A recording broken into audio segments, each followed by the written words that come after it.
Hello friends, welcome to honey GS classes. November 6th నుంచి మన current affairs pending ఉంది. So different reasons వల్ల మనకి నవంబర్ 6 నుంచి పెండింగ్ ఉంది. ఈ సెషన్లో నవంబర్ 6 నుంచి 18th వరకు ఉన్న అన్ని అంశాలు డిస్కస్ చేద్దాం సబ్జెక్ట్ వారీగా. సో గ్రూప్ 2 మన డిసెంబర్లో ఎగ్జామ్ ఉంది కాబట్టి ఈ నవంబర్ 18th వరకు ఎనఫ్ అండి. నవంబర్ మొత్తం అవసరం లేదు. మనం గ్రూప్ 2 పేపర్ చూసినాం, అన్ని కరెంట్ అఫైర్స్ మనం కవర్ చేసినాం. So polity, economy, subject current అఫైర్స్లో చాలా వరకు కవర్ కావడం జరిగింది.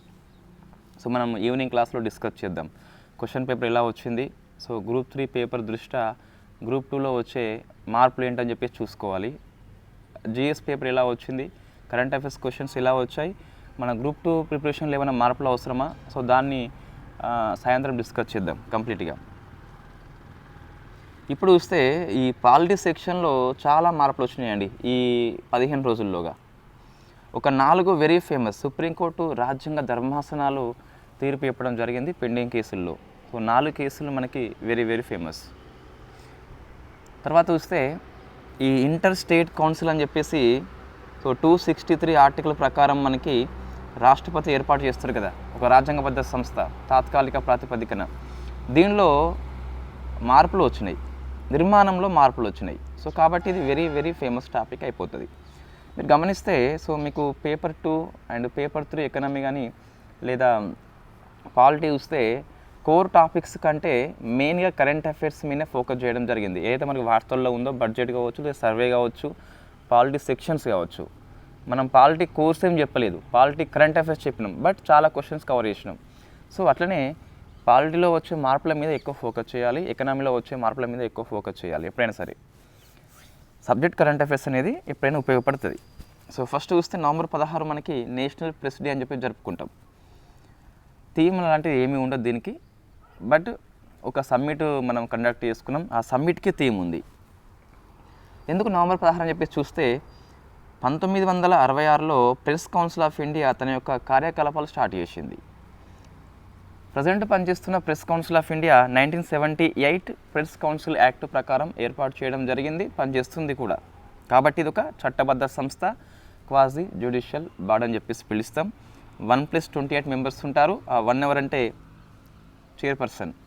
So press council of India chairperson కావాలి అంటే రిటైర్డ్ సుప్రీంకోర్టు జడ్జి అయి ఉండాలి. ఇది ఒక సాంప్రదాయబద్ధంగా మనం తీసుకుంటున్నాము, చట్టంలో ఏమీ పేర్కొనలేదు వాళ్ళు. పదవీకాలం 3 ఏళ్ళు. ఇప్పుడు పనిచేస్తున్న press council of India chairperson ఎవరు అంటే సో వెరీ ఫేమస్ మహిళామే, సో రంజన్ ప్రకాష్ దేశాయ్ అండి. సో చాలాసార్లు మనకి వార్తల్లో వచ్చిన మహిళ. ఇటీవల లోక్పాల్ కమిటీ చైర్పర్సన్ యొక్క నియామకం కోసం అని చెప్పేసి సెర్చ్ కమిటీ చైర్పర్సన్గా మనకు రంజన్ ప్రకాష్ పనిచేస్తుంది. జమ్మూ కాశ్మీర్ యొక్క నియోజకవర్గాల పునర్విభజన కోసం అని చెప్పేసి కూడా, డీలిమిటేషన్ కోసం అని చెప్పేసి కూడా ఈ రంజన్ ప్రకాష్ దేశాయ్ పనిచేస్తుంది. ఉత్తరాఖండ్ లోపల యూనిఫామ్ సివిల్ కోడ్ కోసం కూడా ఈమెనే పనిచేస్తుంది. సో థీమ్ ఏంటి అంటే ఇది డేక్ థీమ్ లేదండి, ఒక సమ్మిట్ నిర్వహణ చేసిండ్రు. ఆ థీమ్ చూస్తే change nature of the press. November 15 చూస్తే జనజాతీయ గౌరవ్ దివస్ అని చెప్పేసి very famous personality Birsa Munda.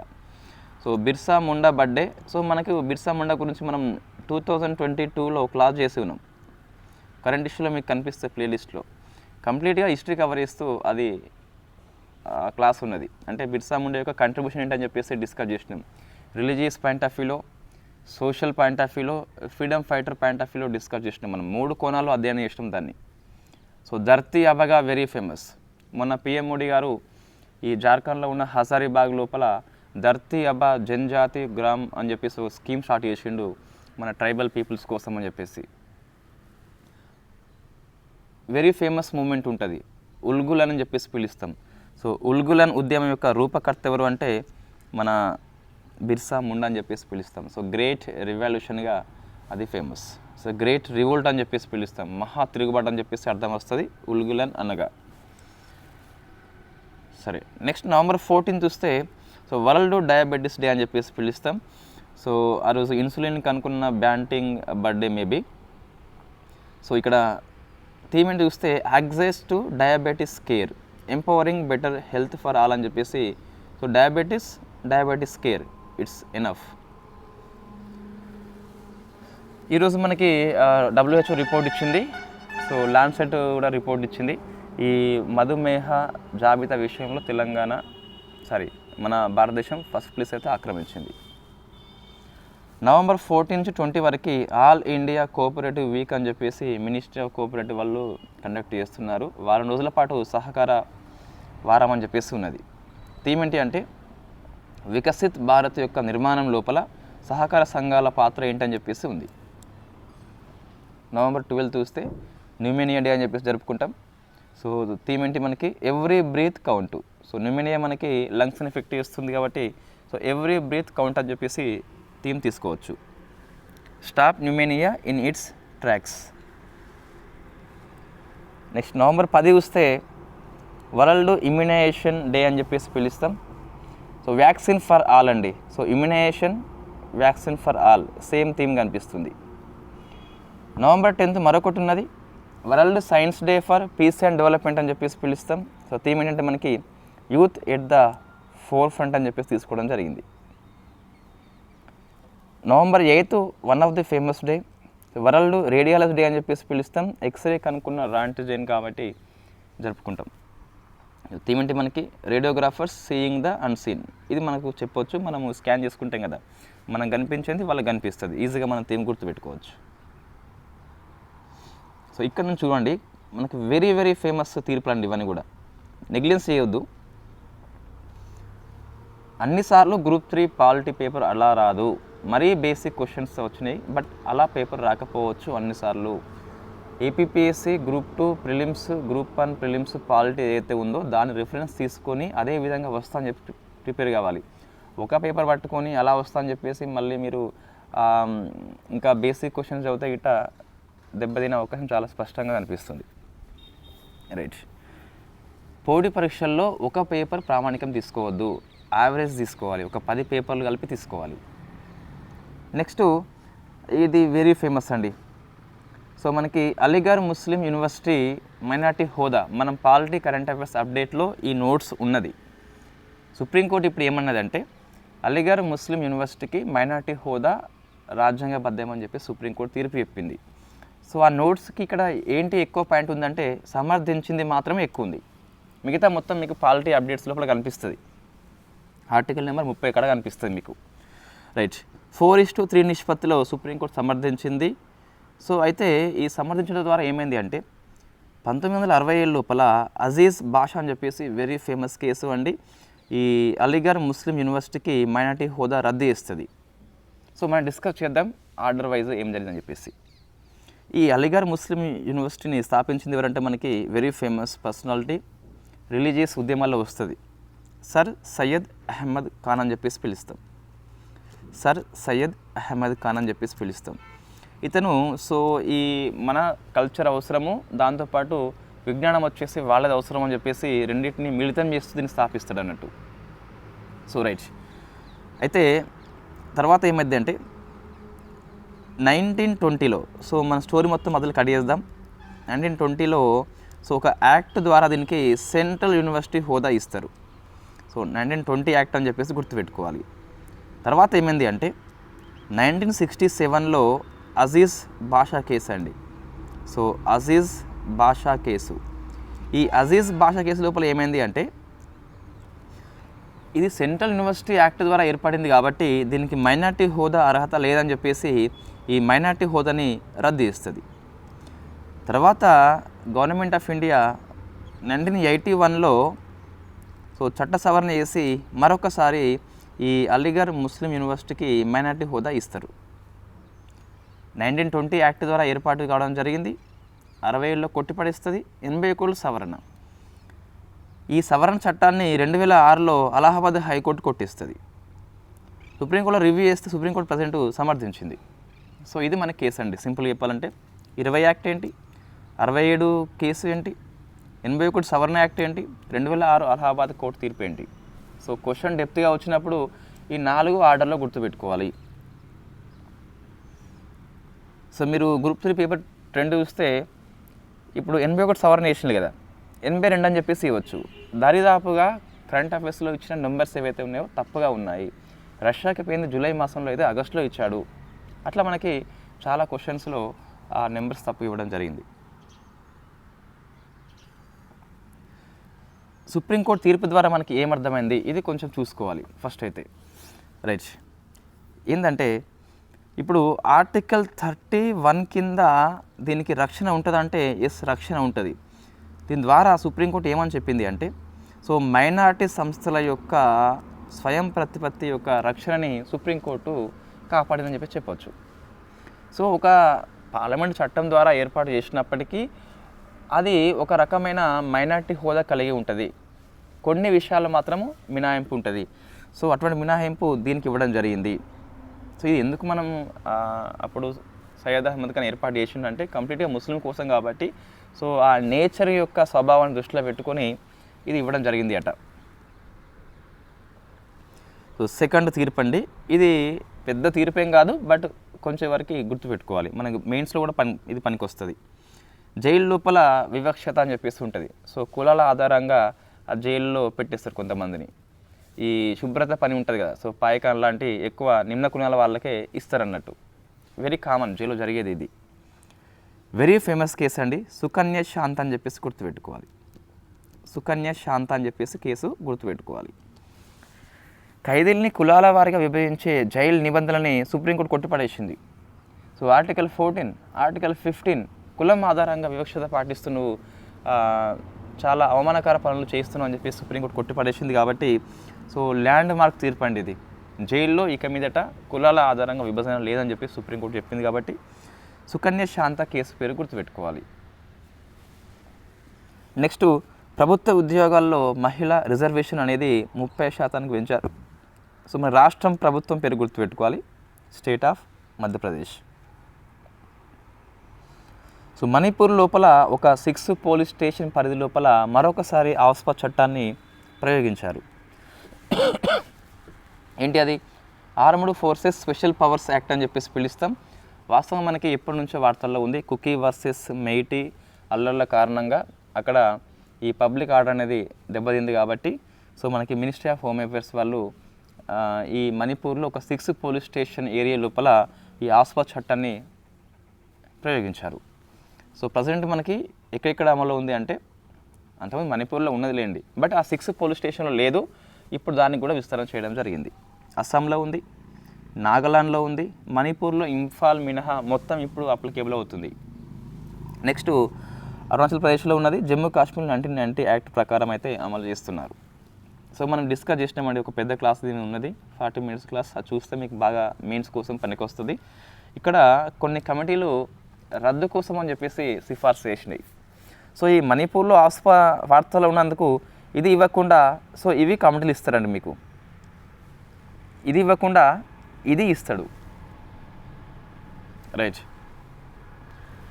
Jeevan Reddy committee 2004లో రద్దు చేయమని చెప్పింది. సెకండ్ ఏఆర్సీ 2007 5th రిపోర్ట్లో చెప్పింది. సంతోష్ హెగ్డే కమిటీ 2013లో చెప్పింది. జస్టిస్ వర్మ కమిటీ 2013లో చెప్పింది. మనం వీటిని 4 డిస్కస్ చేసినాం ఆల్రెడీ క్లాస్ లోపల. జస్ట్ కమిటీల పేర్లు గుర్తుపెట్టుకోవాలి. So Jeevan Reddy, Santosh Hegde committee, second ARC 5th report, justice Varma committee అని చెప్పేసి. ఎంత ప్రాంతంలో అంటే మొత్తం రాష్ట్రం విధించవచ్చు, కొంత ప్రాంతంలో విధించవచ్చు. ఎవరు విధించవచ్చు అంటే గవర్నర్ కావచ్చు, లేదా మినిస్ట్రీ ఆఫ్ హోమ్ అఫేర్స్ కావచ్చు. కల్లోలిత ప్రాంతం అని చెప్పేసి పిలుస్తాం, డిస్టర్బ్డ్ ఏరియా అని చెప్పేసి పిలుస్తాం. వాళ్ళకి స్పెషల్ పవర్స్ వస్తాయి మన ఆర్మ్డ్ ఫోర్సెస్కి. 5 కంటే ఎక్కువ ఉన్నట్లయితే సో వాళ్ళని హెచ్చరించవచ్చు, కాల్పులు కూడా జరపవచ్చు. ఎటువంటి సెర్చ్ వారెంట్ లేకుండా కూడా వెళ్ళి సోదాలు జరపవచ్చు. నెక్స్ట్ అండి, so very famous polity updates అండి.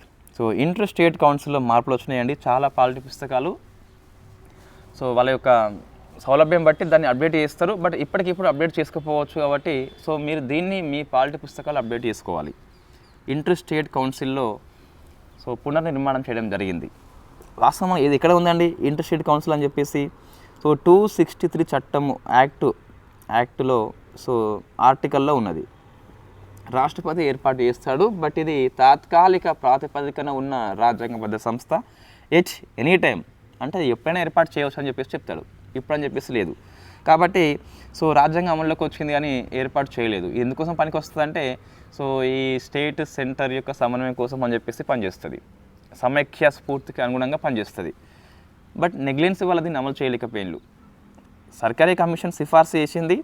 సో దాని ప్రకారము 1990లో విపి సింగ్ పిఎం ఉన్నప్పుడు ఫస్ట్ టైం ఏర్పాటు చేస్తారు. సారీ. సో మనకి ఎలా పనిచేస్తుంది ఇంటర్ స్టేట్ కౌన్సిల్ నిర్మాణం ఎలా ఉంటుంది చూస్తే, చైర్పర్సన్ వచ్చేసి పిఎం ఉంటాడు, మెంబర్స్ అన్ని రాష్ట్రాల ముఖ్యమంత్రులు ఉంటారు. ఒకవేళ యూటీ అయినప్పటికీ అసెంబ్లీ ఉంటే ఆ సీఎంలు ఉంటారు, యూటీ అయినప్పటికీ అసెంబ్లీ లేకుంటే వాటి యొక్క అడ్మినిస్ట్రేటర్స్ ఉంటారు. సో ఇక్కడ మనకి ఏం మారలేదు, సేమ్ ఉన్నది. ఇక్కడ మార్పు వచ్చిందండి.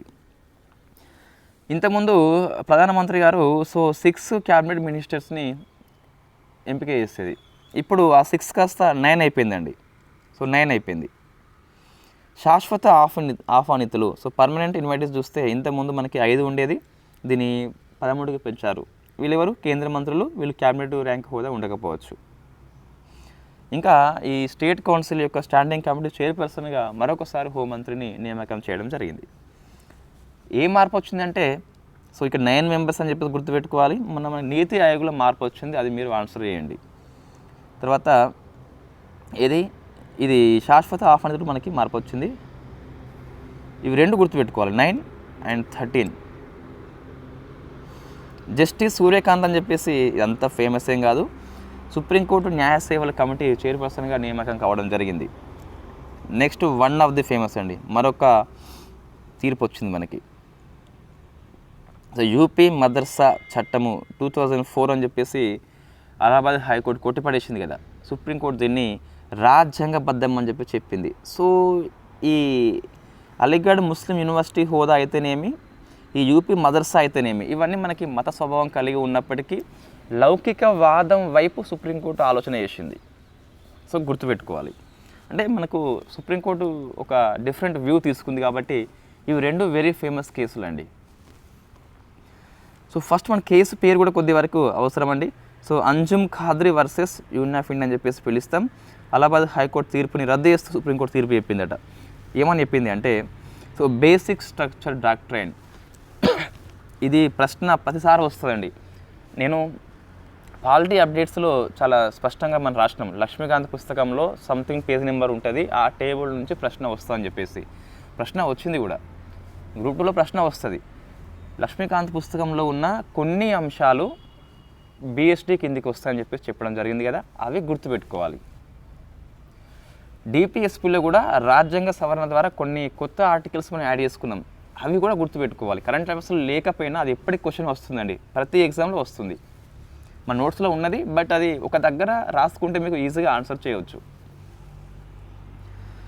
బిఎస్టీ చూస్తే మీకు రాజ్యాంగ సవరణలకి మాత్రమే వర్తిస్తుంది అట. ఇది వెరీ వెరీ కీలకమైన పాయింట్. ఇది మదర్సా వంటి సాధారణ చట్టాలకి కాదు.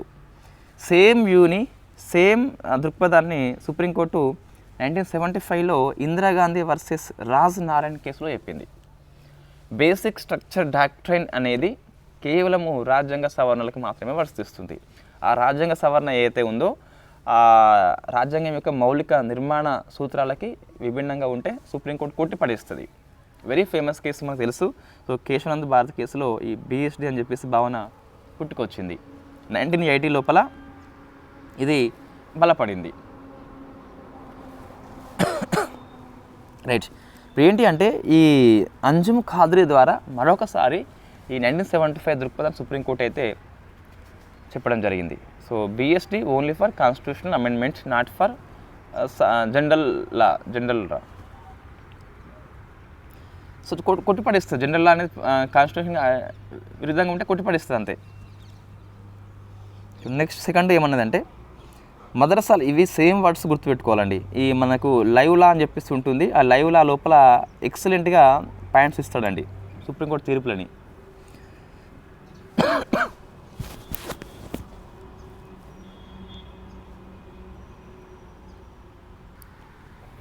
ఓకే, ఏంటి అంటే, మదరసాల గుర్తింపు అనేది లౌకిక సూత్రాలను ఉల్లంఘించకుండా మైనారిటీ విద్యా హక్కుల్ని కాపాడుతుంది.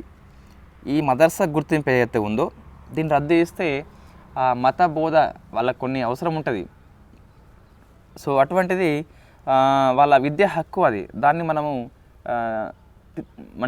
మనం రిమూవ్ చేసినట్టుగా భావిస్తాం. కాబట్టి సో మదర్సా గుర్తింపు ఉండొచ్చు, బట్ ఎప్పుడు ఉండొచ్చు అంటే సెక్యులర్ రూల్స్ ఏవైతే ఉన్నాయో వాటిని ఉల్లంఘించకుండా ఉన్నంత వరకు మదర్సా గుర్తింపు అయితే ఓకే అని చెప్పేసి చెప్పింది. సో ఆర్టికల్ 13 సుప్రీంకోర్టు సమర్థించింది. నెక్స్ట్ మదర్సా విద్య అయితే ఏదైతే ఉందో సో ఆర్టికల్ 21A ఉల్లంఘించదని చెప్పేసి చెప్పింది. వై? బికాస్ ప్రమతి ట్రస్ట్ అండి, సుప్రీంకోర్టు ఈ కేసును రిఫర్ తీసుకుంది, 2014 కేసు అది. మైనారిటీ సంస్థలని రైట్ టు ఎడ్యుకేషన్ యాక్ట్ నుంచి మినహాయింపు ఇవ్వడం జరిగింది. ఈ మదర్సా యాక్ట్ కింద ఏర్పడే అన్ని మైనారిటీ సంస్థలే కాబట్టి సో 21A ఉల్లంఘించదు. అలహాబాద్ హైకోర్టు ఏమన్నదంటే ఇది సో లౌకికవాదం అనేది BSDలో అంతర్భాగము, ఎస్ఆర్ బొమ్మాయి కేసులో చెప్పింది. దానికి విరుద్ధంగా ఉందని చెప్పేసి కొట్టేసింది అలహాబాద్ హైకోర్టు. దాంతోపాటు ఆర్టికల్ నెంబర్ 21A కూడా ఉల్లంఘిస్తుందని చెప్పేసి కొట్టేసింది. సుప్రీంకోర్టు ఏమన్నదంటే సో లౌకికవాదానికి విరుద్ధంగా ఉండనంత వరకు మదర్సా చట్టం అయితే ఓకే అని చెప్పేసి చెప్పింది.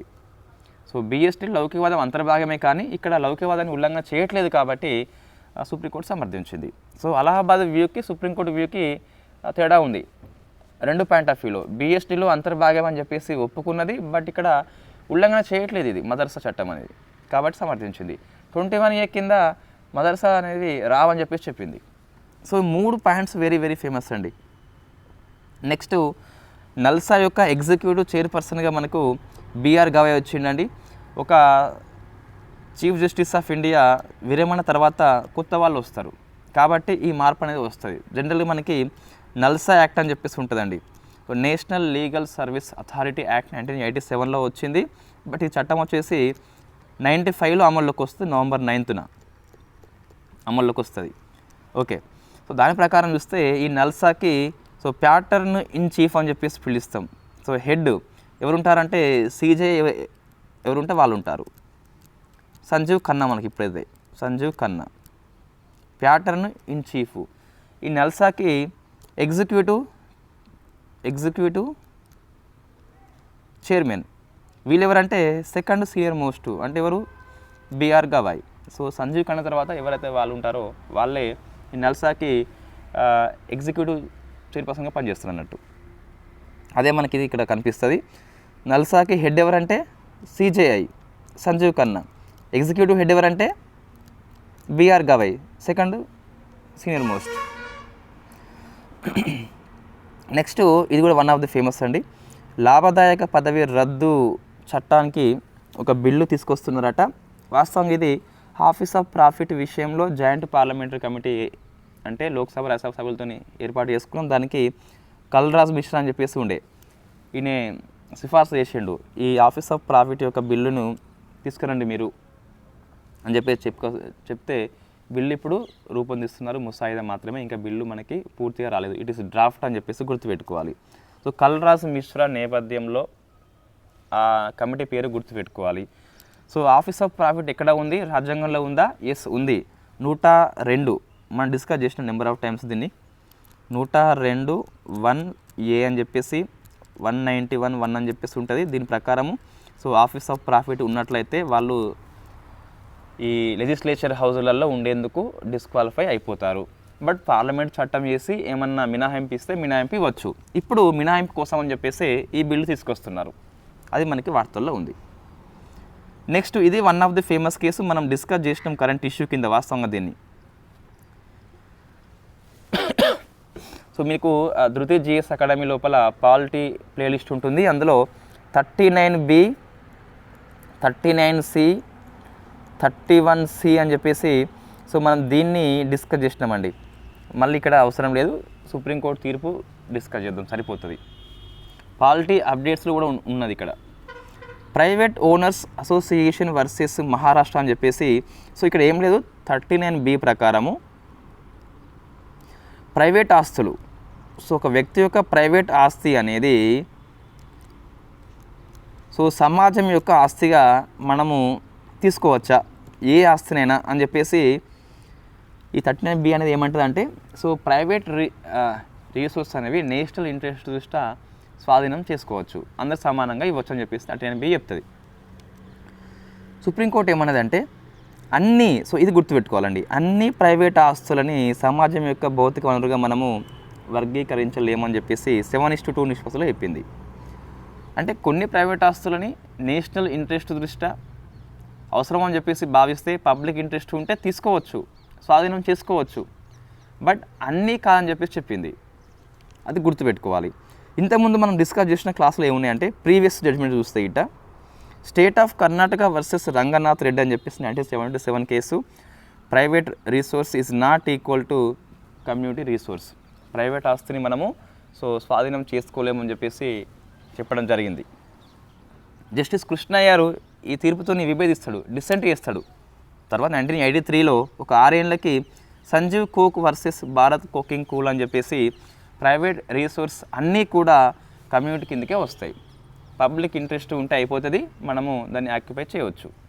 ఇప్పుడు దీన్ని సుప్రీంకోర్టు ఏమన్నదంటే ఈ కేసు లోపల, కొత్త కేసు లోపల ప్రైవేట్ రిసోర్స్ అన్నీ కాదు కొన్ని వరకు పబ్లిక్ ఇంట్రెస్ట్ ఉండాలి, తర్వాత వాళ్ళకి నష్టపరిహారం ఇవ్వాలని చెప్పేసి చెప్పింది. తీర్పు యొక్క అంశం ఏంటి చూస్తే గిట్ట వ్యక్తిగత ఆస్తి హక్కుకి బలోపేతం చేయడం జరిగింది. ఒక వ్యక్తి ఇష్టం లేకుంటే ఇవ్వనవసరం లేదు ఒకటి. సెకండ్ది 39B కింద ఈ ప్రభుత్వం యొక్క అపరిమిత అధికారాన్ని రద్దు చేసింది. పరిమితం చేయడం జరిగింది. ఇప్పుడు అన్నీ కాదన్న చెప్పినప్పుడు ఆ కొన్ని అని చెప్పినప్పుడు 39B అనేది ఇక్కడ ఏమవుతుంది, పరిమితం అయిపోతుంది. వ్యక్తిగత ఆస్తి హక్కు అనేది బలోపేతం అయిపోతుంది. మనం 3 కేసులు గుర్తుపెట్టుకోవాలి. Private owners association versus state of Maharashtra, కొన్ని ఆస్తులు మాత్రమే అవుతాయి, కొన్ని కావు. State of Karnataka versus Ranganath Reddy చూస్తే ఏవి కావు. సంజయ్ కోకు చూస్తే అన్నీ అవుతాయి. 3 కేసులు 3 విభిన్న దృక్పథాలు అని చెప్పేసి గుర్తుపెట్టుకోవాలి. నెక్స్ట్ అండి, ఇది ఫ్యాక్ట్ క్వశ్చన్స్ మనం కొంచెం ఫాస్ట్ వెళ్ళిపోదాం.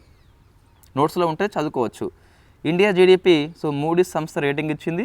3 years లోపల 3 రేటింగ్స్ ఇవ్వడం జరిగింది. డిజిటల్ యూరో అని చెప్పేసి యూరోపియన్ సెంట్రల్ బ్యాంక్ అని చెప్పేసి తీసుకొచ్చిన సెంట్రల్ బ్యాంక్ డిజిటల్ కరెన్సీ అండి. మనకి ఇక్కడ వర్చువల్ కరెన్సీ 2 types ఉంటుంది. ఒకటేమో రెగ్యులేట్ చేయబడుతుంది by central bank, example digital euro అని చెప్పేసి పిలుస్తాం. ఇంకోటి అన్రెగ్యులేటెడ్, నియంత్రణ ఉండదు, ఎగ్జాంపుల్ బిట్ క్యాన్స్ లాంటి వర్చువల్ కరెన్సీ. డిజిటల్ కరెన్సీని తీసుకొచ్చిన ఫస్ట్ దేశం ఏంటని చెప్పేసి మీరు ఆన్సర్ చేయండి. మనం డిస్కస్ చేస్తాం దాన్ని.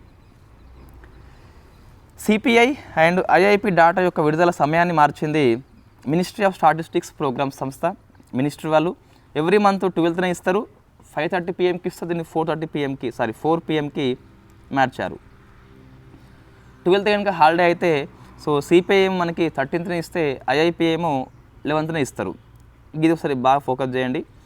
ఐఐపిలో మనకి కీ సెక్టార్స్ ఉంటాయండి, ఒక 3 very famous: manufacturing, mining and electricity. ఇది ఎక్కువ వాటా కలిగి ఉంటుంది. నెక్స్ట్ మరొక రిపోర్ట్ వచ్చింది. ఈ రిపోర్ట్ మనం డిస్కస్ చేసినాము, బట్ ఇది అప్డేట్ రిపోర్ట్లో మార్పు లేదు. డొమెస్టికల్లీ సిస్టమేటికల్లీ ఇంపార్టెంట్ బ్యాంక్ అని చెప్పేసి పిలుస్తాం. ఒక దేశం యొక్క ఆర్థిక వ్యవస్థలు ముఖ్యమైన బ్యాంకులు అండి. అవి ఎప్పుడు ఫెయిల్ అయిపోతే గిట్ట ఆర్థిక వ్యవస్థ మొత్తం చిన్న భిన్నం అయిపోతుంది. అటువంటి 3 బ్యాంకులు చూస్తే మన ఎస్బీఐ, ఐసిఐసిఐ, హెచ్డిఎఫ్సి మనకి మారలేదండి.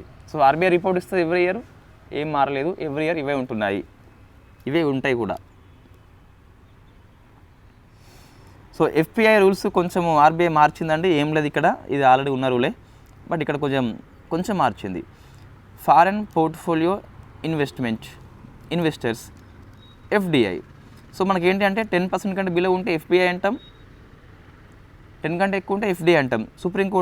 మన ఆర్బీఐ కూడా అదే చెప్పిందండి, కాకుంటే అయితే 10% ప్రజెంట్ ఒక 7% పెంచి పెట్టారనుకోండి, దీన్ని ఎఫ్పిఐ అంటాం కదా స్టాక్ మార్కెట్లో పెట్టినప్పుడు.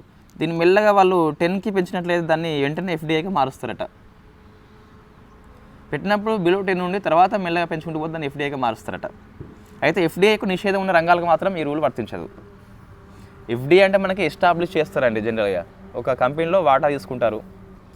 ఎఫ్పిఐ అంటే మనకేమో ఇదేమో స్టాక్ మార్కెట్లో ఇన్వెస్ట్మెంట్ చేస్తారు.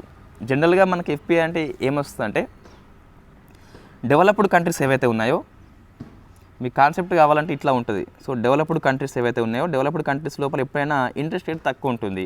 వీళ్ళు తక్కువ వడ్డీ కాబట్టి లోన్ తీసుకుంటారు, లోన్ తీసుకొచ్చి మన దగ్గర ఇన్వెస్ట్ చేస్తారు, ఎక్కువ వడ్డీ వస్తుంది కదా. సో వాళ్ళని ఎఫ్పిఐ అని చెప్పేసి పిలుస్తాం. వీళ్ళు ఎప్పుడు పోయేది తెలియదు, ఎప్పుడు ఉండేది తెలియదు.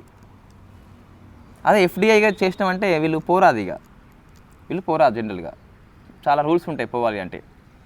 ఇది వడ్డీ రేట్లు పెంచినప్పుడల్లా మన ఎఫ్పిఐలు అనేది అన్నీ వెనక్కి వెళ్ళిపోతే డాలర్కి డిమాండ్ వస్తే రూపాయి బలహీనమే అయిపోతుంది. సో అటువంటిది రాకుండా ఉండేందుకు 10%కి మించితే ఎఫ్పిఐని స్టాక్ మార్కెట్లో పెట్టినప్పటికీ ఎఫ్డిఐగా ట్రీట్ చేస్తారట. ఎందుకంటే సో వాడు 20కి పెంచుకొని ఎఫ్పిఐగా ఉండి వాడు ఒకసారి డాలర్స్ డిమాండ్ చేస్తే మన రూపాయి అనేది ఏమవుతుంది, పడిపోతుంది. స్పేస్ అండి. చంద్రుని అవతల వైపు అగ్నిపర్వత విస్ఫోటాలు తొలిసారే గుర్తించారు. మనకు కనిపించని వైపు చాంగే 6 గుర్తించిందండి. మనం డిస్కస్ చేసినాం ఆల్రెడీ. చంద్రుని అవతల వైపు నమూనా తీసుకొచ్చిన ఫస్ట్ మిషన్ చాంగే 6 అండి. సో ఆ చాంగే 6 రాళ్ళు రప్పలు తీసుకొచ్చి దీన్ని గుర్తించింది కాబట్టి వెరీ వెరీ ఫేమస్. ఇరాన్ ఉపగ్రహాలు 2 ఇది హిందూలో మాత్రమే వచ్చింది, వేరే పేపర్లు రాలేదు కాబట్టి హిందూలో వచ్చిన ప్రతి ఆర్టికల్ మనం డిస్కస్ చేస్తాం. హిందూ, ఈనాడు, పిఐబి. సో కౌసర్ అండ్ ఇది హెచ్ఓడి అండి. ఇది హాడో లేదా హోడో మొత్తం మీద కానీ రెండింటిని ప్రయోగించిందట రష్యా రాకెట్ సోయిజ్ ద్వారా. నెక్స్ట్ స్పేడ్ అండి. ఇది మనకి వార్తల్లో ఉన్నది. ఒక స్పేస్ స్టార్టప్ సంస్థ ఏదైతే ఉందో దాని పేరు సుహోరో టెక్నాలజీ వాళ్ళు. ఈ సంస్థ అనేది ఈ ఎర్త్ అబ్జర్వేషన్ శాటిలైట్స్ ఏవైతే ఉన్నాయో ఈ సమాచారం అందిస్తుంది. ఆ సమాచారాన్ని స్టోర్ చేసే సమగ్రపరిచే ప్లాట్ఫామ్ని ఏర్పాటు చేసింది, దాని పేరే స్పేడ్ అండి. సో శాటిలైట్స్ పంపే చిత్రాల యొక్క సమూహారాన్ని సెక్యూర్గా ఉంచే ప్లాట్ఫామ్ పేరే స్పేడ్. ఈ స్పేడ్ని సుహోరా టెక్నాలజీ వాళ్ళు డెవలప్మెంట్ చేయడం జరిగింది. డిఫెన్స్ అండి, one of the famous question. So దీర్ఘశ్రేణి లాంగ్ రేంజ్ హైపర్సోనిక్ మిసైల్ని ఇండియా ఫస్ట్ టైం సక్సెస్ఫుల్గా లాంచ్ చేసింది. దీంతో ఇండియా 4th కంట్రీ అని చెప్పేసి రికార్డు సృష్టించింది. అమెరికా, రష్యా, చైనా మిగతా 3 కంట్రీస్. సో హైపర్సోనిక్ ఏంటి మనం డిస్కస్ చేసినాం ఆల్రెడీ. మ్యాక్ 5 కంటే ఎక్కువ ఉంటుంది, మనది మాత్రం మ్యాక్ 6 అని చెప్పేసి ఉన్నది. పరిధి 1500 km అని చెప్పేసి ఉన్నది.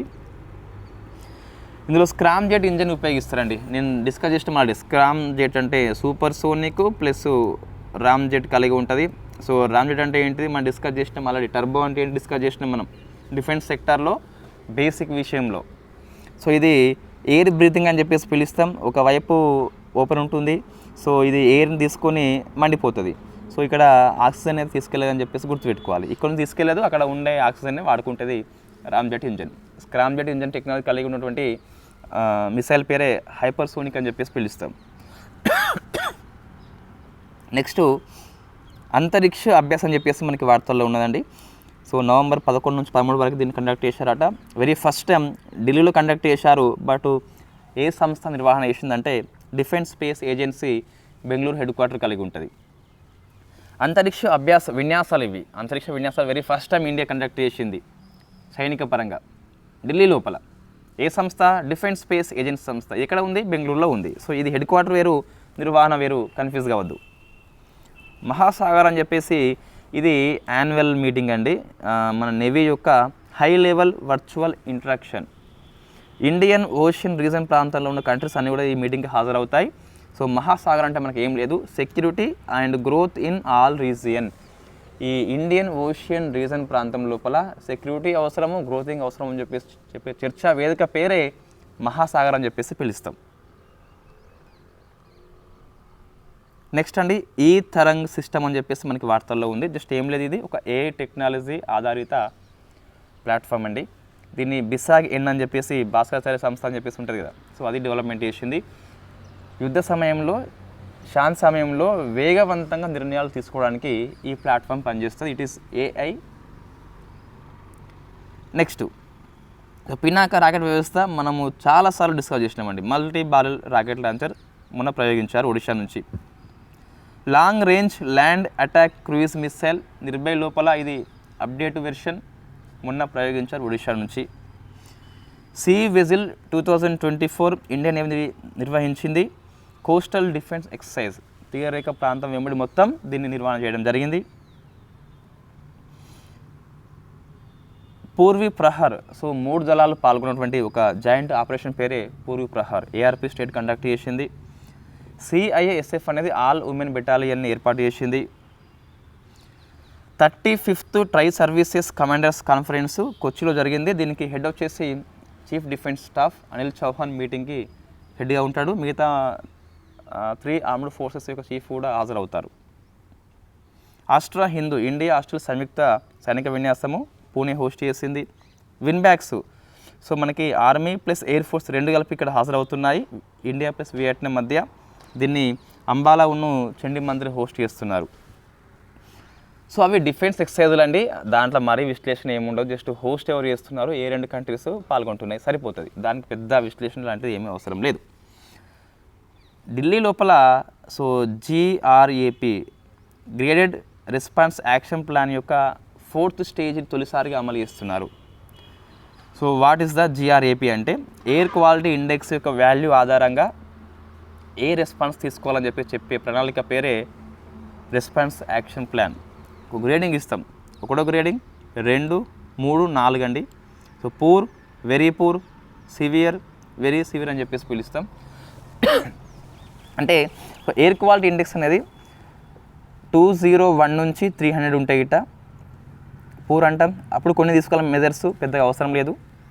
వెరీ పూర్ ఉన్నప్పుడు అంటే 301 నుంచి 400 కలిగి ఉన్నట్లయితే కొన్ని తీసుకోవాలి, అవి అవసరం లేదు. ఇక్కడ 4th స్టేజ్ అని చెప్పేసి మనకు వార్తల్లో వచ్చింది కాబట్టి సో అప్పుడు ఏం చేయాలి అంటే ఎసెన్షియల్ సర్వీసెస్ కాకుండా only electric vehicles, CNG, BS6 వాటికి మాత్రమే ఢిల్లీలోకి అనుమతి ఉంటుంది, మిగతా వాటికి అనుమతి అయితే లేదు.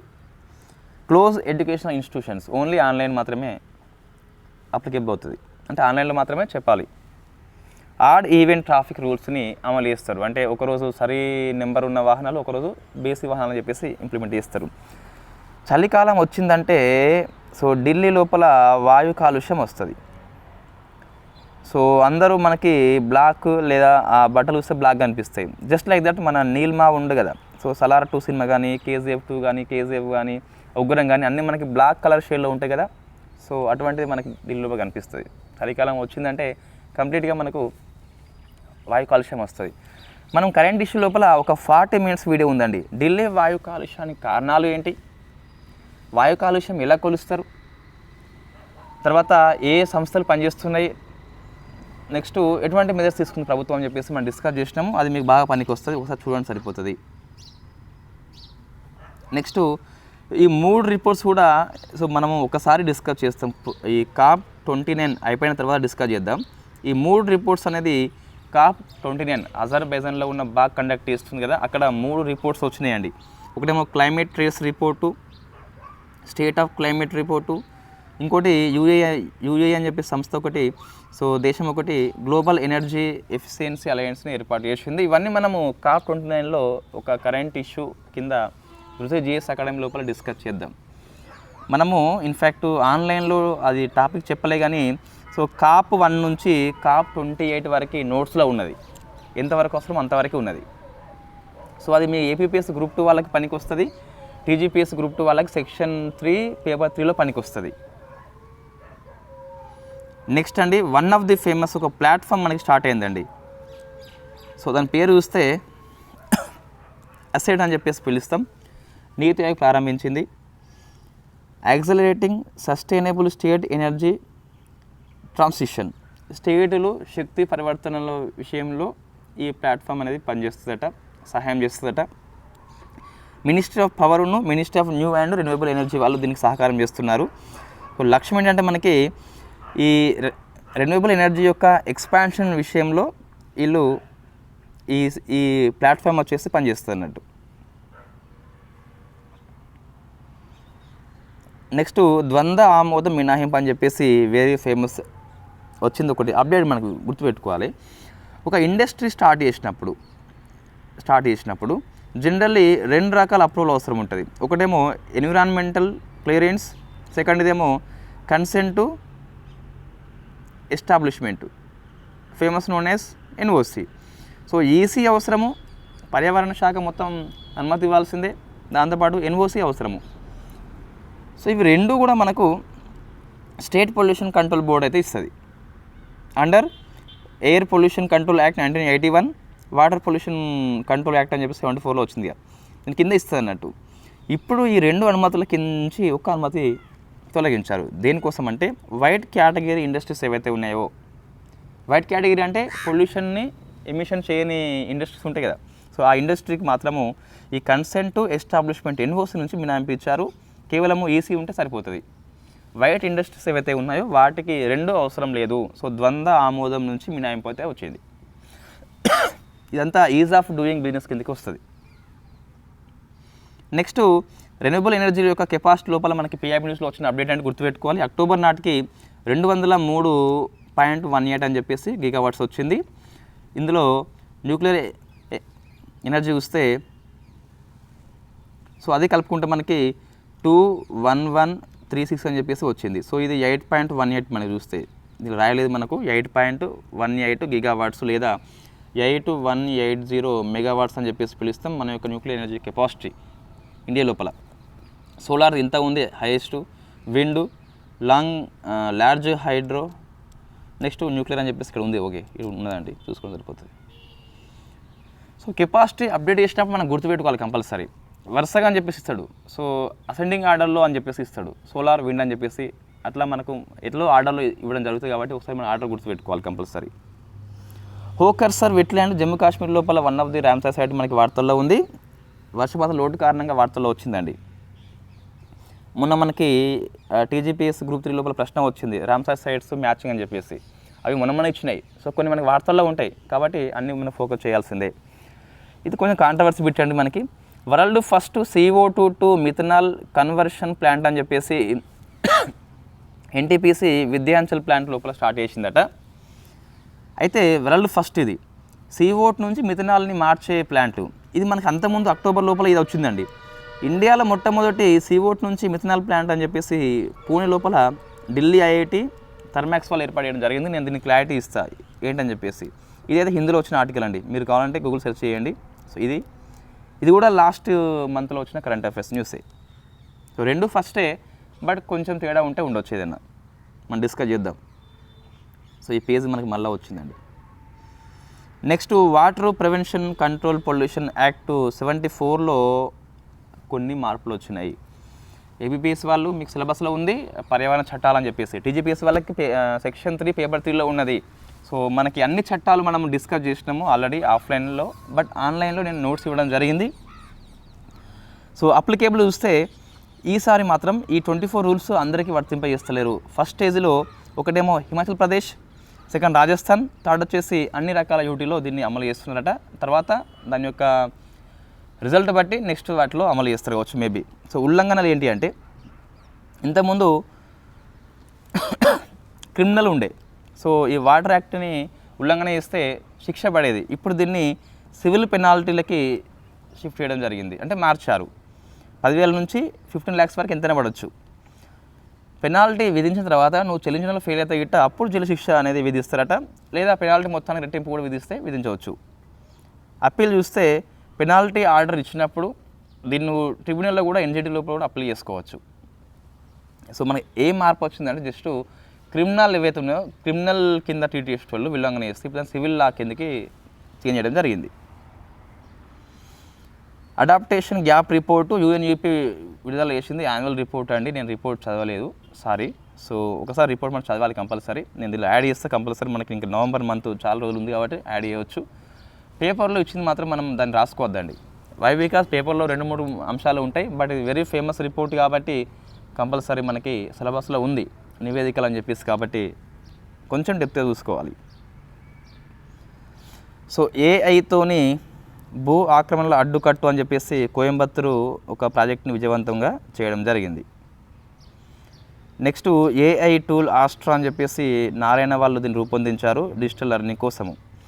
టాక్సిక్స్ ఎపిడెర్మల్ నెక్రోలిసిస్ అని చెప్పేసి 10 ఒక చర్మ వ్యాధి ఇది. దీనికి నివారణ ఆస్ట్రేలియా జర్మనీ వాళ్ళు కనుక్కున్నారు. ఈ వార్తల్లో ఉన్న ప్రతి వ్యాధి మనం డిస్కస్ చేస్తున్నామండి. నిన్న ఎగ్జామ్లో క్వశ్చన్ వచ్చింది, సో మనం డిస్కస్ చేసినాం దాన్ని ఆల్రెడీ. ఏ వ్యాధి ఉన్నా ఏ వ్యాక్సిన్ ఉన్నా చదువుకోవాలి కంపల్సరీ. నెక్స్ట్ ఇది వెరీ ఫేమస్ మోడల్ అండి. సో పబ్లిక్ ప్రైవేట్ పార్ట్నర్షిప్ అనేది ఇంటర్నేషనల్ది, పబ్లిక్ ప్రైవేట్ పార్ట్నర్షిప్ ఇండియాది, రెండింటిని కలిపి ఒక సహకార నమూనాగా దీన్ని రూపొందిస్తున్నారట.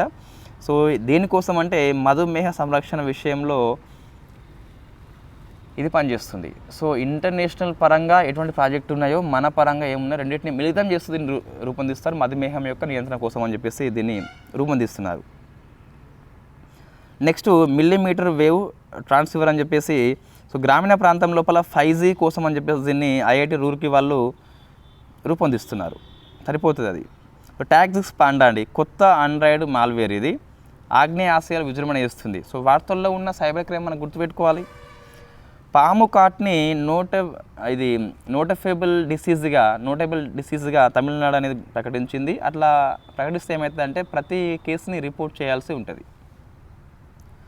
సో పైప్ ఇమని చెప్పేసి CPU అవసరం లేకుండా సో మన డేటా ప్రాసెసింగ్ అనేది ఈజీగా అయిపోతుంది అంటే కంప్యూటర్ లోపల. సో దాని పేరే పైప్ ఇమని చెప్పేసి పిలుస్తాం. ఇజ్రాయెల్ ఆవిష్కరణ చేసింది కొత్తగా. CPU అవసరం ఉంటుంది కంపల్సరీ. CPU అవసరం లేకుండా కూడా మన డేటా ప్రాసెసింగ్ అనేది చేసుకోవచ్చట. సో 5G AI RAN అని చెప్పేసి ప్రపంచంలో మొట్టమొదటి AI మరియు 5G టెలికాం నెట్వర్క్ని సో ఎన్విడియా సంస్థ సాఫ్ట్ బ్యాంక్ వాళ్ళు ప్రారంభించారు. So 5G plus AI connect చేస్తున్న ఫస్ట్ నెట్వర్క్ అట, గుర్తుపెట్టుకోవాలి. గుజరాత్ సెమీ కండక్టర్ పాలసీ అమల్లోకి వచ్చిందట. సో ఫస్ట్ రాష్ట్రం అండి పూర్తిగా సెమీ కండక్టర్కి అంకితం చేయబడ్డ పాలసీని రూపొందించింది. సో ఇది మనకు ఫస్ట్ రాష్ట్రం కాబట్టి కొద్దిగా ఫోకస్ చేయాలి.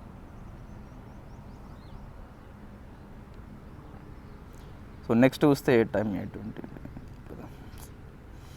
సో మన COP29 అనేది ఇంకా జరగలేదు, అంటే పూర్తిగా అయిపోలేదు. సో అయిపోయాక డిస్కస్ చేద్దాం.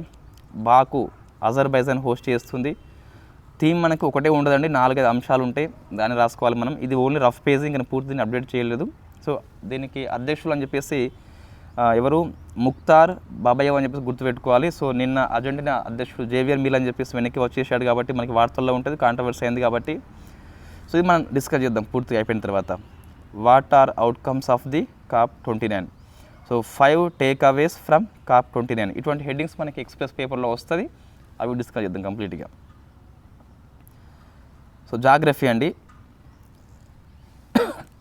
దేశంలో తొలి మహిళల బస్ డిపోని సఖీ డిపోగా పిలుస్తున్నాం. దీన్ని ఢిల్లీ స్టార్ట్ చేసిందండి, గుర్తుపెట్టుకోవాలి. TOI 6651b అని చెప్పేసి సౌర కుటుంబం ఆవల కొత్త గ్రహం అట. సో గుర్తించింది మన వాళ్ళే కాబట్టి గుర్తుపెట్టుకోవాలి. ఇది వెరీ ఫేమస్ అండి. So dispute hydro power project between the Punjab and Himachal Pradesh. So ఇది గుర్తుపెట్టుకోవాలి. షానన్ అనే హైడ్రో పవర్ ప్రాజెక్ట్ వచ్చేసి ఇది HP రాష్ట్రంలో ఉన్నది. 1925లో పంజాబ్కి 99 ఏళ్ళకు లీజుకి ఇచ్చారు. 2024లో లీజుకు అయిపోయింది. ఇవ్వమని చెప్పేసి మొండి చేస్తుంది. సో పంజాబ్ ఏమో సెంట్రల్ గవర్నమెంట్ ఆఫ్ ఇండియాకి ఫిర్యాదు చేసింది, అందుకు మనకి వార్తల్లో ఉన్నది.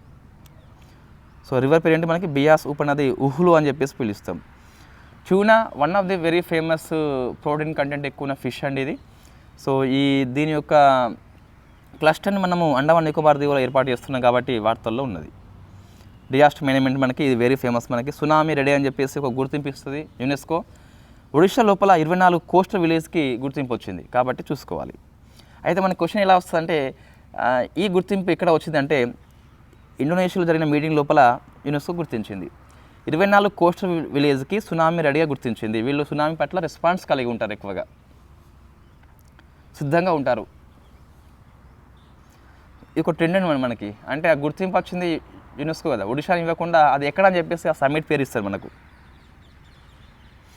సో బిర్సా ముండా చూసుకోండి, పెద్దగా మనకి చాలాసార్లు డిస్కస్ చేసినాం ఆల్రెడీ. బోడోల్యాండ్ మహోత్సవ్ ఢిల్లీలో very first time PM Modi start చేసిన థీమ్ మనకు ఉన్నది, peace and harmony for prosperity Bharat, సుసంపన్న భారత్ కోసం అని చెప్పేసి. హకా డ్యాన్స్ అండి, ఇది కొంచెం కాంట్రవర్సీ ఇష్యూ అండి.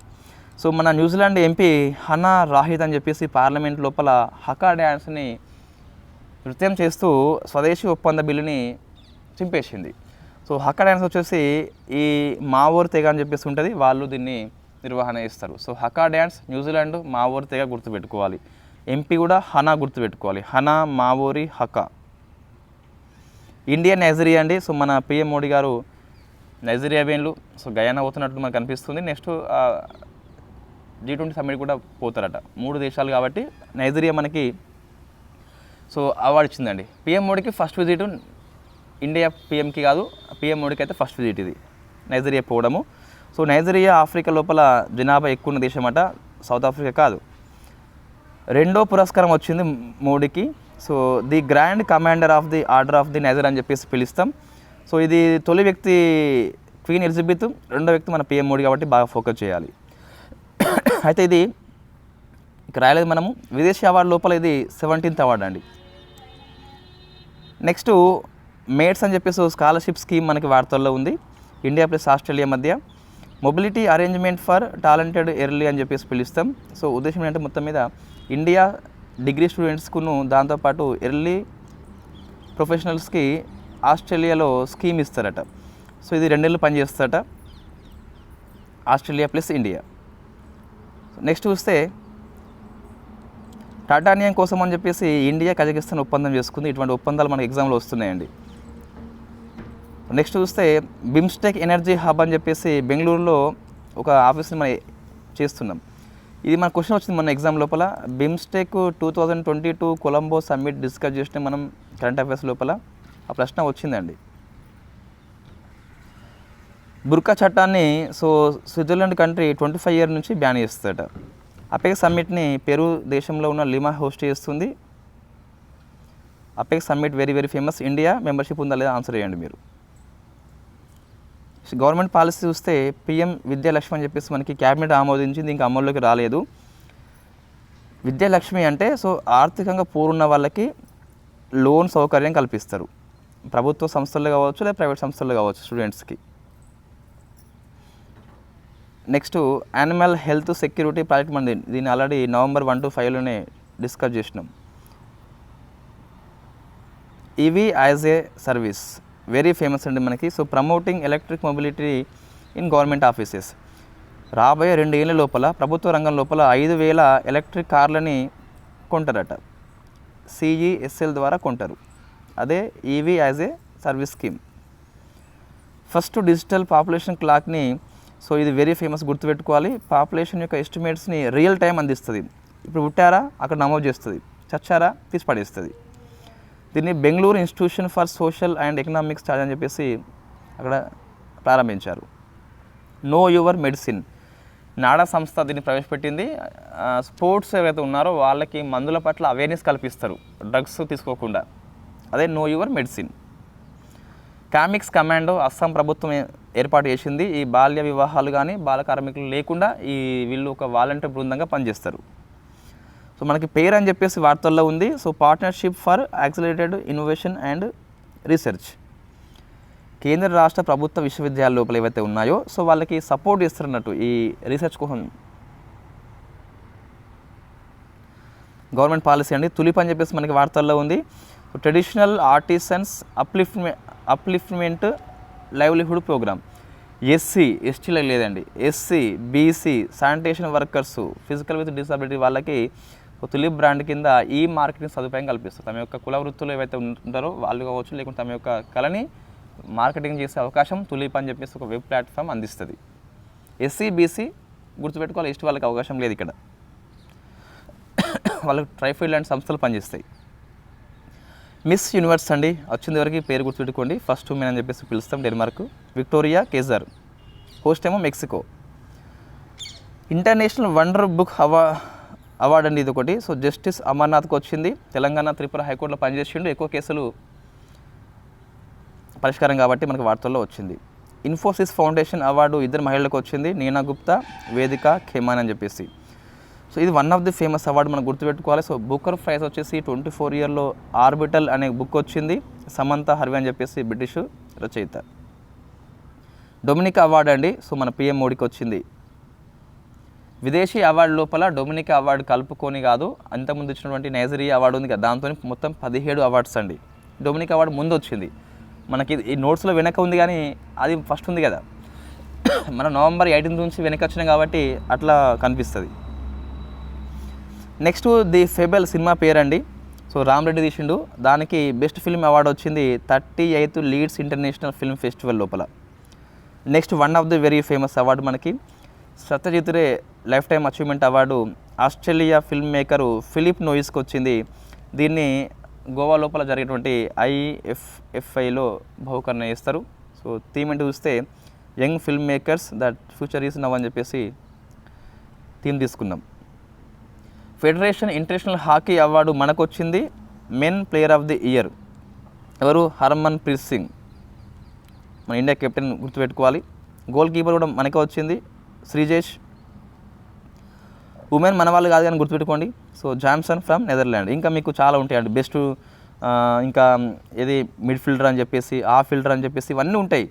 మరి రాస్తలేము, బట్ కొన్నిసార్లు ఎగ్జామ్ లోపల ఏమవుతుందంటే సో 3 కాకుండా ఎక్కువ లాస్ట్ది సో బెస్ట్ మిడ్ ఫీల్డర్ అని చెప్పేసి ఇస్తాడు, best forward fielder, best defender అని చెప్పేసి అవన్నీ చాలా అవార్డ్స్ ఉంటాయండి. బట్ అవి మన అవసరం లేదు, సేఫ్ సైడ్లో మనకి 3 చదువుకోవాలి. ఒక్క ఎగ్జామ్లో ఏదో వచ్చిందని చెప్పేసి అన్నీ చదువుకోవద్దు. నేషనల్ ఫిల్మ్ అవార్డ్స్ మొత్తం 24 కేటగిరీలు ఇస్తారు, మరి 24 మనకు సాధ్యం కాదండి. నెక్స్ట్ రాయొచ్చు, మనం రాసులు ఏముందని చూసి రాస్తే అయిపోతుంది. ఎవరు చదవాలి అవన్నీ? సో రోహిణి నయ్యర్ బహుమతి అని చెప్పేసి పిలుస్తాం, అనిల్ ప్రధాన్కి వచ్చింది. సో ఇది one of the famous award అండి. Global award for sustainable development in cities అని చెప్పేసి సో మన వెరీ ఫేమస్ కేరళలో ఉన్న త్రివెండ మున్సిపల్ కార్పొరేషన్కి వచ్చింది, ఇండియా నుంచి ఫస్ట్ కాబట్టి గుర్తుపెట్టుకోవాలి. ఛార్జింగ్ అయిపోతుందండి. ఇవన్నీ అపాయింట్మెంట్స్ అండి.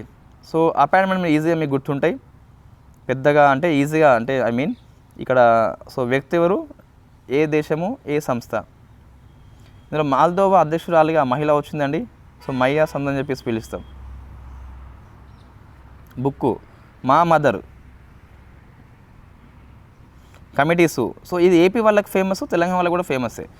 రాజీవ్ రంజన్ కమిషన్ ఎస్సీ వర్గీకరణ మీద పనిచేస్తుంది, బట్ ఇది తెలంగాణ వాళ్ళకి అవసరం లేదు కానీ కింద అవసరం అండి. ఆపరేషన్ ద్రోణగిరి అని చెప్పేసి నేషనల్ జియోస్పేషియల్ పాలసీ 22 కింద దీన్ని department of science and technology వాళ్ళు స్టార్ట్ చేసిండు. వ్యవసాయం రంగం లోపల, లాజిస్టిక్ రంగం లోపల, రవాణా విషయంలో, జీవనోపాధి విషయంలో సో ఇది పనిచేస్తుందట. ఫస్ట్ ఫేజ్ లోపల UP, AP, MR, Assam, Haryana పనిచేస్తుంది. దీన్ని ఐఐటి తిరుపతి కండక్ట్ చేస్తుంది. ఏం లేదు, వ్యవసాయము, లాజిస్టిక్స్, రవాణా, జీవనోపాధి విషయంలో సో జియోస్పేషియల్ పాలసీ కింద దీన్ని అంటే వాళ్ళ యొక్క ఇంప్రూవ్మెంట్ కోసం అని చెప్పేసి పనిచేస్తుంది. ఈ 4 రంగాల లోపల ఫోకస్ చేస్తారట. Operation Kavach Delhi police conduct చేసింది మాదక ద్రవ్యాల నిర్వహణ కోసము, నిర్మూలన కోసము. ఆపరేషన్ సాగర్ మంథన్ సో ఇది ఎన్సీబీను నేవీ ఐసీజీ కండక్ట్ చేసింది, సముద్ర మార్గం ద్వారా అక్రమ రవాణా చేయకుండా. స్పోర్ట్స్ అండి, సురేఖ వార్తల్లో ఉంది, అన్షుల్ కంబోజ్ వార్తల్లో ఉన్నారు. ఇది 10కి 10 వికెట్లు తీసినట, Haryana pacer, third bowler in Ranji cricket. Summits so జనవరిలో జరుగుతుంది నెక్స్ట్ ఇయర్ మీటింగ్, దావోస్ ప్రపంచ ఆర్థిక ఫోరం అని చెప్పేసి పిలుస్తాం. ఆ థీమ్ గుర్తుపెట్టుకోవాలి. ఇండియా ఇంటర్నేషనల్ ఫారెన్ ట్రేడ్ 24 వచ్చేసి భారత మండపంలో జరిగింది, థీమ్ గుర్తుపెట్టుకోవాలి. 25వ దక్షిణాసియా టెలికమ్యూనికేషన్ రెగ్యులేటరీ కౌన్సిల్ అని చెప్పేసి ఢిల్లీ హోస్ట్ చేసింది, సో ట్రాయ్ అని చెప్పేసి నిర్వహణ చేసింది, థీమ్ గుర్తుపెట్టుకోవాలి. 3 ట్రైబ్స్ మనకి వార్తల్లో ఉన్నాయి, సామి, ఫారెస్ట్ ఫిన్స్ అండ్ క్వెన్స్ అని చెప్పేసి. ప్లేసెస్ సోలమన్ దీవుల్లో ప్రపంచంలో అతిపెద్ద పగడ దీవుని ఆవిష్కరణ చేయడం జరిగింది. రిపోర్ట్స్ అండి, వరల్డ్ ఇంటలెక్చువల్ ప్రాపర్టీ ఇండెక్స్ లోపల ఇండియా వచ్చేసి 6th ర్యాంకు, అంటే పేటెంట్ విషయంలో. అదే ట్రేడ్ మార్క్ ఫైలింగ్ విషయంలో 4th ర్యాంక్ మనది. మధుమేహం గుర్తుపెట్టుకోవాలి, ఇండియా ఫస్ట్ ర్యాంక్ కలిగి ఉన్నది. QS world university Asia ranking skip చేయవచ్చు, బట్ టాప్ 50లో 2 అని చెప్పేసి గుర్తుపెట్టుకోవాలి. ఢిల్లీ ప్లస్ బాంబే అని చెప్పేసి టాప్ 100లో 7. తెలంగాణ అండి, తెలంగాణ వాళ్ళు చదువుకోండి, ఈజీగా మీకు గుర్తుంటాయి. ఎక్కువ ఫోకస్ చేయాల్సిన అంశం ఏంటి అంటే ఈవీ నూతన పాలసీ బాగా ఫోకస్ చేయండి. ఈ కాలేజ్ కళాక్షేత్రం ఇది ఈరోజు స్టార్ట్ చేస్తున్న మన సీఎం ఇందిరా మహాలశక్తి, ఇది కూడా ఈరోజు స్టార్ట్ చేస్తున్నాడు కాబట్టి సో మనం ఈరోజు అంటే రేపు పేపర్లో ఎక్కువ వస్తుంది. వరి సాగు, ధాన్యం దిగుబడిలో మనం ఫస్ట్ ప్లేస్ ఉన్నాము. తెలంగాణ గౌట్ మద్రాసు ఒప్పందం అట, సో కవచ్ 4.0. శంషాబాద్కి అవార్డు వచ్చినాయి. లోక్ నాయక్ పురస్కారం ఇద్దరికి వచ్చింది. So we engage, we hub start చేసింది మహిళల కోసం అని చెప్పేసి. So Karunakar Reddy very famous, international లెవెల్లో అవార్డు వచ్చింది కాబట్టి సో గుర్తుపెట్టుకోవాలి. జాదవ్, పయంగ్ అని ఫస్ట్ అవార్డు ఇతనికి వచ్చింది అట. ఎం కరుణాకర్ రెడ్డి ప్రముఖ పర్యావరణవేత్త తెలంగాణ లోపల. ఇది కరెంట్ అఫైర్స్ అండి. సో నవంబర్ 6 నుంచి 18 వరకు ఏ ఒక్క అంశాన్ని వదిలిపెట్టలేదు. అయితే మనము ఇక్కడ నేను కేవలము హిందూ ఎక్స్ప్రెస్, ఈనాడు, పిఐబి చూసుకున్నాం. మనం ఇంకా ఈ నవంబర్ 6 నుంచి 18 వరకు జరిగిన తెలంగాణ పేపర్ ఒకటి చూడాలి. వై? బికాస్ కొన్ని అంశాలు తెలంగాణ లోకల్ అంశాలు, సో మన జ్యోతి పేపర్లో కావచ్చు లేదా వెలుగులో కావచ్చు, దీనిలో కవర్ చేస్తారు కాబట్టి ఎక్కువగా సో లోకల్ ఇష్యూ మనం కొంచెం కవర్ చేసుకోవాలి. ఎస్, దాదాపు అన్నీ కవర్ అయినాయి. మీరు బాగా ఫోకస్ చేయొద్దు తెలంగాణ విషయంలో. మరి కరెంట్ అఫైర్స్ అని చెప్పేసి ఎక్కువ ఫోకస్ చేస్తున్నారు. 2 నుంచి 3 వస్తున్నాయి క్వశ్చన్స్ మనకి హార్డ్లీ. సర్వే కాకుండా తెలంగాణ కరెంట్ అఫైర్స్ మీద ఎక్కువ క్వశ్చన్స్ వస్తలేవు.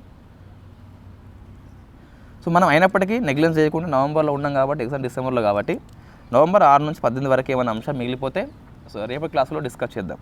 So thank you very much.